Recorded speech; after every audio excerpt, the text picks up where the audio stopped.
धतूरा गांजा भांग पिए। धतूरा गांजा भांग पिए हो, धतूरा गांजा भांग पिए। ये दे नाचत हवे भोले बाबा, धतूरा गांजा भांग पिए। ये दे नाचत हवे भोले बाबा, धतूरा गांजा भांग पिए।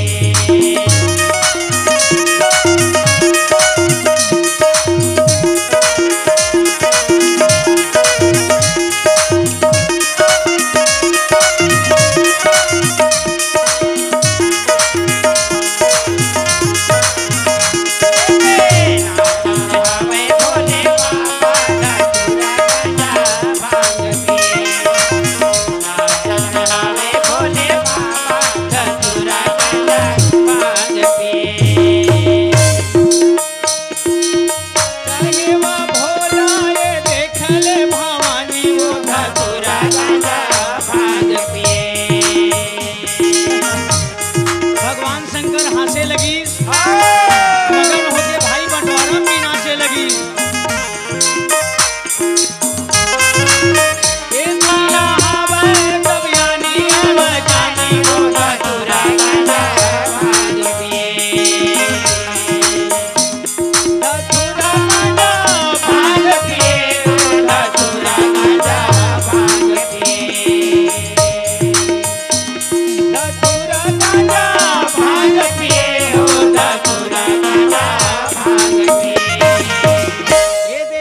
नाचत हवे भोले बाबा, धतूरा गांजा भांग पिए। नाचत हवे भोले बाबा,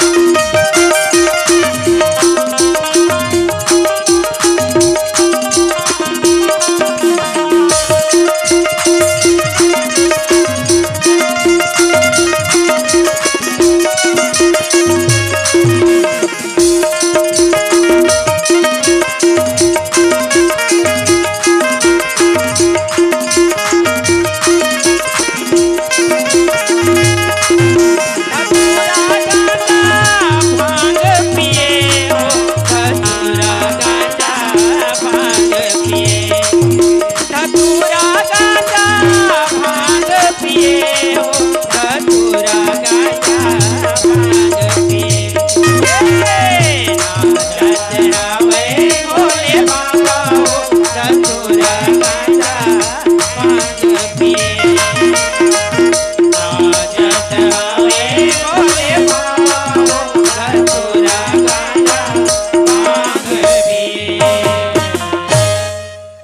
वृंदावन बिहारी लाल की जय। नाग सांप मन निकल के जब भीमला रोके कोशिश करीस, हाँ जी, तो भीम हमला नहीं डर रही। वाह भाई, जीवन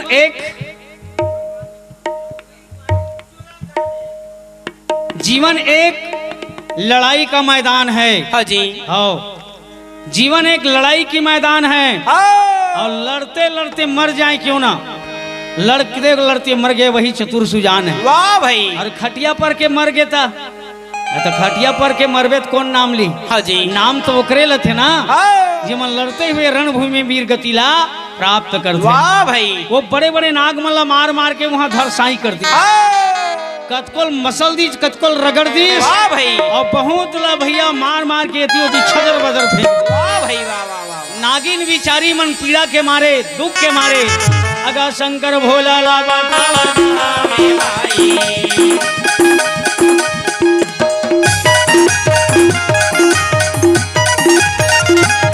भैया शंकर भोला ला बतावते भाई। नागिन बिचारी मन औ कलब कलब के शंकर भगवान ला दुख ला बतावे जी। हाँ जी,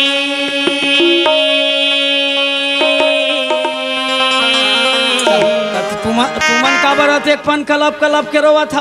हाँ जी, का बात है, का बताबो दादा, का बताबो।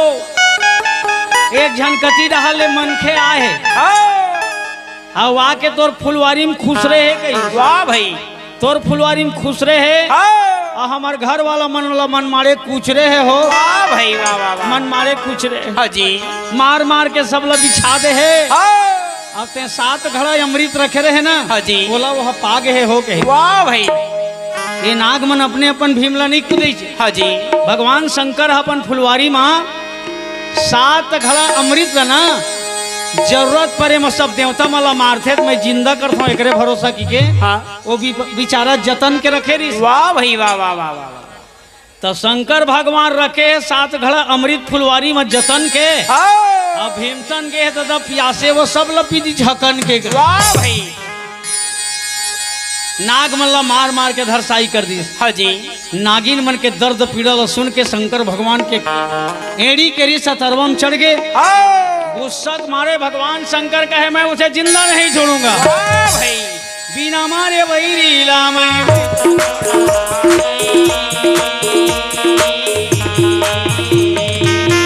शंकर भगवान लेके दौड़ी जाके फुलवारी ला देखा ना लागे भाई।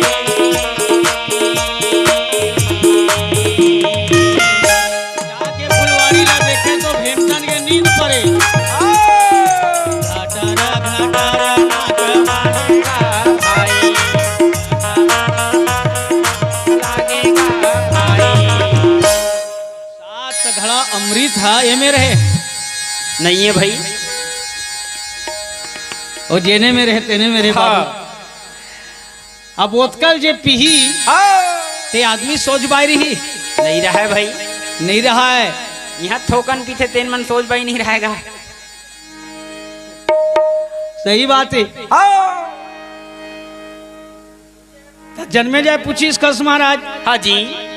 अमृत जैसे पिए के बाद में सोच बाई काबर नहीं है। काबर भाई, तो जरूरत तक के पीती ते न सोच बाई रही थी। हाँ जी।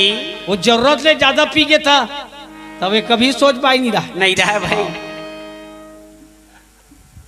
जरूरत ले ज्यादा पी गए तो कभी सोच बाई नहीं रहा है। नशा का मनी है, अमृत में भी नशा है। हाँ जी।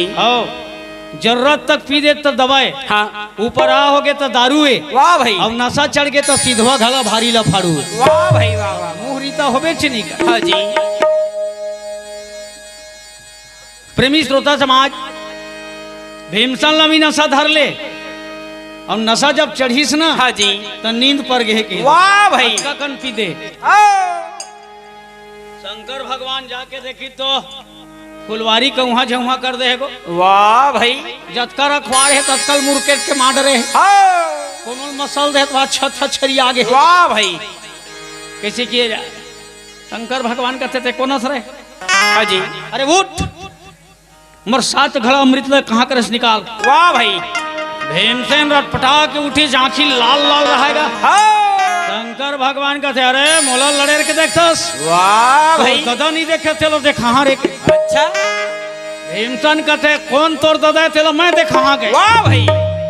अरे बात बात में बातन बढ़ गए। औ बातन में बढ़ गए रात। दोनों में भाई युद्ध मचे हैं। दोनों में भाई युद्ध मचे हैं। कागज न करे करतार। सुन के राजा सोचन लागे। कैसे हुए जीवन उद्धार। सुन के राजा सोचन लागे। यहाँ दे बातें बात में एक एक अनिक में बात गढ़ा गे। ओकरे घर आना, ओकरे घर के पीक उहिल दबाना। वाह भाई। शंकर भगवान का तो हुदर दी हो गई। अरे रहा त्रिशूला। हाँ जी। हुदर दी हो कि इसना। भीमसन का थे मोला हुदर में तोर त्रिशूला मैं झटक दी हाँ और ज्यादा करबे डोकरा फटक दी हो। वाह भाई। ये कहाँ अभी छोकरा है। हाँ जी। ये कहाँ जवान छोकरा है। और शंकर भगवान की उम्र इस समय कद का है। कद का है भाई। तो वो सज्जुग से आवत है। हाँ जी। और द्वापर युग के कथा है तो ये समय वो डोकरा है। वाह भाई। और छोकरा और डोकरा के बीच के लड़ाई का बताओ भैया। हाँ जी। ये समय सहीम शंकर भगवान के त्रिशूल झटक दी। वाह भाई। और जटल धर के बोला जोर से पटक घलो। वाह भाई, वाह वाह वाह। शंकर भगवान के दिमाग खराब हो गई। वो तो बड़े जना पेड़े वो खाड़ा ना लागे भाई।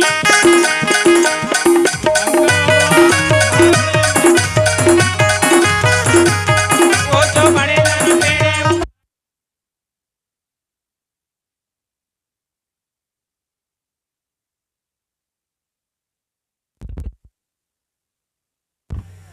कोचकत ना कोई। हाँ आगे जा। हाँ शंकर भगवान ला भीमसन सही में एकदम पटक दी। रटपटा के उठी शंकर भगवान बड़े जन पेड़ ला झटक दी। वाह भाई एहिम तो ला कुचरी हो रे के। हाँ जी तब भीमसन वहां झटक दी। वाह भाई ओहो अतेक बल बाय ला कहाँ लागे भाई। हाँ जी अतेक बल बाय कहाँ लागे। हाँ तो दोनों के बीरतल काबत हमारा राजा वो 7 घड़ा अमृत के नशा हाँ जी और शंकर भगवान का सज्जुग के ताकत है और दोनों जन के लड़ाई है। एकर मारे ना तो वही हटे भैया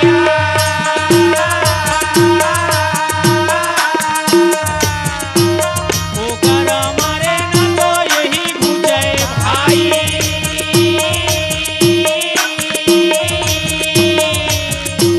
माते है विकट लड़ाई का भाई माते है विकट लड़ाई का भाई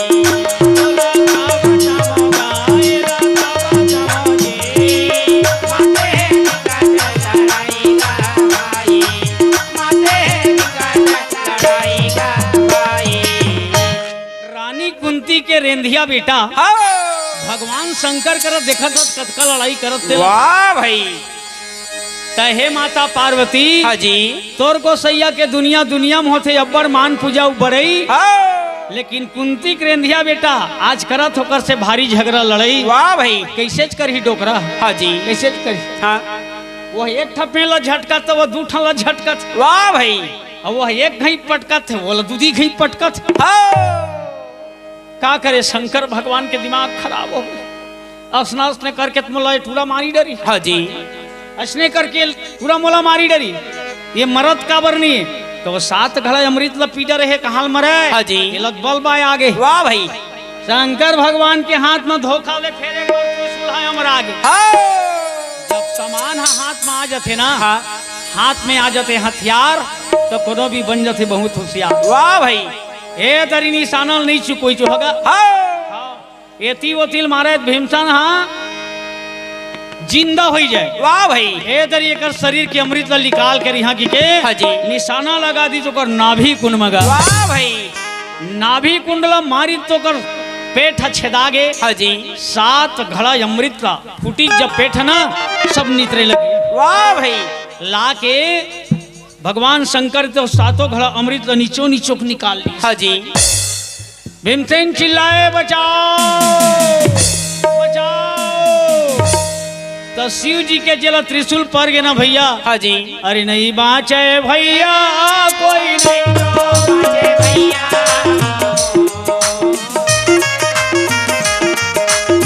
नहीं बाँचे भैया कोनो नहीं तो बाँचे भाई त्रिशूल के मारे नहीं तो बाँचे भैया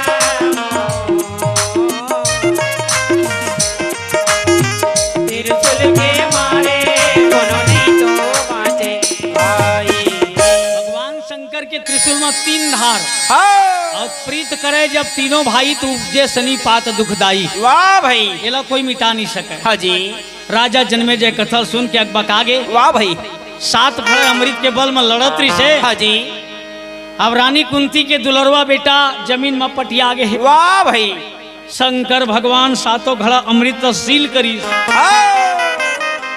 एक बाद एक ठा घड़ा ले थोड़ा बहुत निकाली और निकाल के ना वो जतका मरे हुए रहा है नाग सांप। हाँ जी ए मतलब जिंदा करीस। हाँ जिंदा करके का कही सुनो का भाई तुम लोग मेरे फुलवारी का रक्षक हो। कोनो मोर फुलवारी में बिना पूछे आवे ना हाँ देवता आ जाए तो ओकरो करो लड़े करो। वाह भाई दानव भी आ जाए तो ओकरो करो लड़े करो। लेकिन कोनो मनखे आते तो कोनो डरे करो के। वाह भाई वाह वाह वाह वाह मनखे मोह ताकत है कावरी कर पास ज्ञान है विद्या है बुद्धि तो ये मतलब थोकन डर के चले करो। हाँ जी हाँ दादा तोर नाम ला हमन सदा दिन सुमरबो। हाँ हमला मृत्यु से बचाए है तोर नाम ला सदा दिन सुमरबो। और जैसना जैसना जगह मनखे मन नहीं रहे तैसने जगह घुमरबो के ही। वाह भाई वाह वाह वाह वाह तो शंकर जी के ना आदेश हवे सब नाग मन ला। हाँ जी। हमन भले पूजा करे जाथन, हाँ। लेकिन हम ही मन ला देख के मन डर रहा थे। वाह भाई। हाँ, जब तक के भीमभोरम खुश रहे है, हाँ जी। तो ये दुनिया वाले मला रात दिन पूजा पाठ खुश रहे। वाह भाई। एक आध दिन वो नांग है कोनो मोर भगत आए है कि के दर्शन दे दो कि निकल जही। हाँ जी। त छत करही सोह ले। हाँ जी। तब भगत मनो कर रीस लनी से चके मार दी तहाँ गोह ले। वाह भाई। एक देवता चे कहा। हाँ जी। तो आवा सर पर घला हम हमर मन के काय मित्र है। हाँ जी। मित्रता है मनखे के और सर्प के। हाँ। एकर से ती हमर भारत खंड में भाई नागराज के पूजा होते। हाँ जी। भीमसन द्वारा बहुत से नाग मला मार डर रही से अब जिंदा कर दीस। अब भगवान शंकर कैलाश के लिए निकल गए। गीत तो कैलाश पर्वत में लगते अब शोरगुल चालू हो जी। समय है थोड़ा से। भगवान शंकर जब कैलाश पर्वत में पहुंची छ ना। हाँ जी।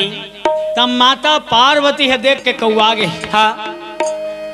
कैसे मोर भोला मन मारे सिहरा थे दई। पूछी पार्वती। हाँ जी। कस हो भोला आज तुमन शरीर में कैसन धुर्रा धुर्रा लटका डरे हो। हाँ भाई। त शंकर भगवान कथे जान दे पार्वती। हाँ जी। एक ठन गोल्ला राग फुलवारी में खुश रहे है। हम मोला देखी त हमन मारे होकरे है। वाह भाई। और 7 घड़े अमृत लपीक मोलाऊहा झुआ भोकड़े। वाह भाई। वाह वाह वाह वाह। तब भीमसन जब कुदा है शंकर भगवान ला ना। हाँ जी। तन में चढ़ गए ओकर धुर्रा धुर्रा। हाँ। वही दिन ले ओकर नाम पड़ी भकुर्रा। वाह भाई। प्रेमी श्रोता समाज अब माता पार्वती है कहा थे महादेव। हाँ जी। एक ठन गोल्लर में चढ़ के मोर भोला 3 लोक में डमरू बजाथे। वाह भाई। औ काकर गोल्लर ढिलागे दई कि मोर भोलल कूदा थे। वाह भाई। वाह वाह वाह। तब बताई चोहा रानी कुंती गोल्लर है वो। आई कैसना है हो। कैसना है भाई। चल तो एक नजर मोला दिखावे। हाँ। तो शंकर भगवान धर के पार्वती फुलवारी में घला लाई। वाह भाई। ये मेरे बड़े बड़े दरवाजा में चंदन पेड़ रील कहाँ गए हो। हाँ जी। का बता तो एक ठन सरेखा कर थचबो। हाँ जी। मारे जब झटका ना। हाँ। बड़े बड़े पेड़ ला झटक दे। वाह भाई। और लान के मुरी ऊपर पटक दे कर हाँ। विकट मार मारे। हाँ जी। पटक दे। कहाँ है हो वो दे देखना मारे हो त्रिशूल में पटिया गए। हाँ जी। पार्वती अब्बर जीत करिस ना। हाँ जी। एला जी याद हो महादेव जी याद हो। हाँ। मया लागी जी आदिस शंकर भगवान ला फिर कुदायल धरिस ना। हाँ जी। त माता पार्वती कथे ए बेटा अब लड़ाई झगड़ा छोड़। हाँ। जेन ला तय मारे बर कुदावत हस ना। हाँ। ओ मोर पति शंकर भगवान है। वाह भाई। वो कथे शंकर होवे तो मंकर होवे। हाँ। तय मोर हाथ ला छोड़। हाँ जी। अब बड़ा बीच में तय काबर मांगा था चिंगरी झोर का। वाह भाई। पार्वती हाँ जी। पार्वती कथे बाबू हमन चिंगरी को त्रिल नहीं खमर रे। हाँ। कौन दिन हमला खाद पियत देखे तेलते गोठिया थस। हाँ जी। तब हिमसन का कही इस कसबद आई। हाँ। 9 दिन 9 रात तोर नाम के जग जी हमारा बुआ थे। हाँ। अब हुमन के दिन बड़े बड़े बोखरा लाते तेल कौन खाते कहे। हाँ भाई।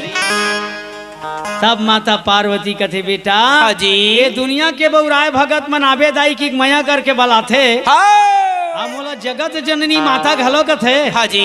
मोरे लइका लान के मोरे आगुम काट मार के खाथे। वाह भाई। का वैसने घर में जाऊंगा नहीं भाई। उड़ती चिड़ैया कथे चला था वे सांसा भैया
वो जाने काए माँ मैं ना लुकाए हावे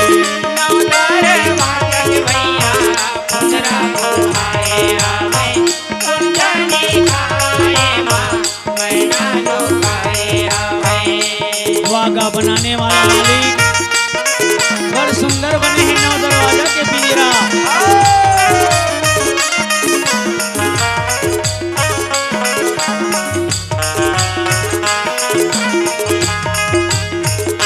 नौ दरवाजा के भैया कुंजरा बुलाए हावे कुंजनी खाए माँ मैं ना लुकाए आवे। तेरा बुढ़े जाएगा मैं ना उड़ जाएगा मेरा बुढ़े जाहिर भैया मैं ना उड़ जाएगा देखते देखा तेरे आकाशा देखते देखा तेरे आकाशा उड़ती चिड़ैया कर में चलता वे कांटा ये भैया जन कर बेटे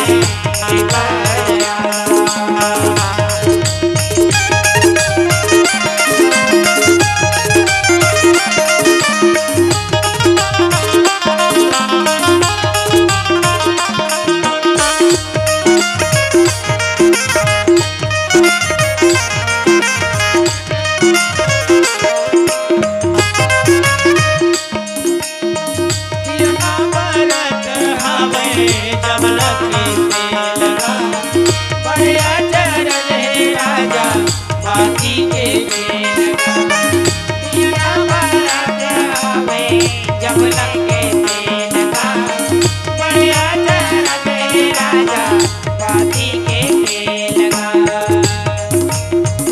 बाती बुझ जाएगा ना उड़ जाएगा बाती बुझा जाहिर भैया मैं ना उड़ जाएगा तुम ना उड़ा तेरे आकाशा रोना होड़ा तेरे आकाशा उड़ती चिड़ैया कर चलता वे कांटा ये भैया जन कर बेटे बेकार आशा मेरा जैसे भूल जाई मन जैसे भूल जाई मेरा जैसे भूल जाई मन जैसे भूल जाई देखते हो जाई रे बेनाता देखते हो जाई रे बेनाता देखते हो जाई रे बेनाता। प्रेम से बोलो वृंदावन बिहारी लाल की जय। बोलो संत समाज की जय बोल दुर्गा मैया की जय बोलो गंगा मैया की जय।